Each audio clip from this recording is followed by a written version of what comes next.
আপনারা জানেন এই হাইনা সরকার, এই ফ্যাসিস্ট সরকার বাংলাদেশকে তলাবিহীন ঝুড়ির মধ্যে নিয়ে গিয়েছে। আজকে আমরা স্বাধীনভাবে কথা বলতেছি, আলেম উলামারা আপনারা ধর্মীয়ভাবে কথা বলতেছে, কোথাও কোনো বিভেদ নাই। আমরা সমাজের সমস্ত মানুষের সাথে সৌহার্দ্যপূর্ণভাবে চলাফেরা করার মধ্যে আমাদের কোনো বিভেদ তৈরি হয় নাই। তারেক রহমানের দীর্ঘায়ু কামনা করি, শহীদ প্রেসিডেন্ট জিয়াউর রহমানের মাগফিরাত কামনা করি এবং আমাদের শ্রীপুরের যে ভবিষ্যৎ চীনের যে কর্ণধার জনাব কাসাব রফিকুল ইসলাম বাচ্চু, ওনার দীর্ঘায়ু কামনা করে সকলকে ধন্যবাদ জানিয়ে আমি আমার সংক্ষিপ্ত কথা শেষ করছি।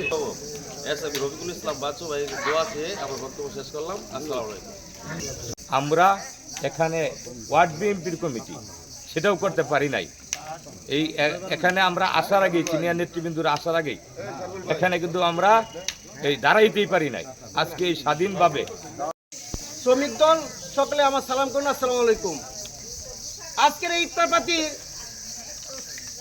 যারা সফল করেছে তাদেরকে নিয়ে আমার অত্যন্ত গর্ব করতে হয়।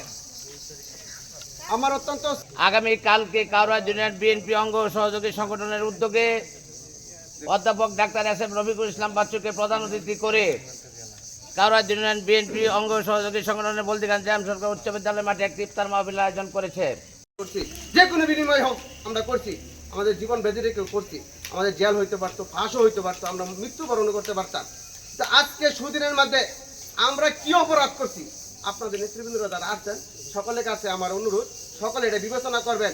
আমরা তো দাওয়াত দিচ্ছি, আমরা কোনো গ্রুপ চিন্তা করছি না, আমরা সকলকে দাওয়াত দিচ্ছি। বিগত দিনেও দাওয়াত। 1 নম্বর যুব দলের সবাই নেতাকর্মীদের মিলে সোহাগ, সোহেল মাস্টার সহ, হাবিব সহ, আলম সহ সকলে আমরা একসাথে কাজ করে আসছি। এখানে শেষ করছি। আসসালামু আলাইকুম ওয়া রাহমাতুল্লাহি ওয়া বারাকাতুহু।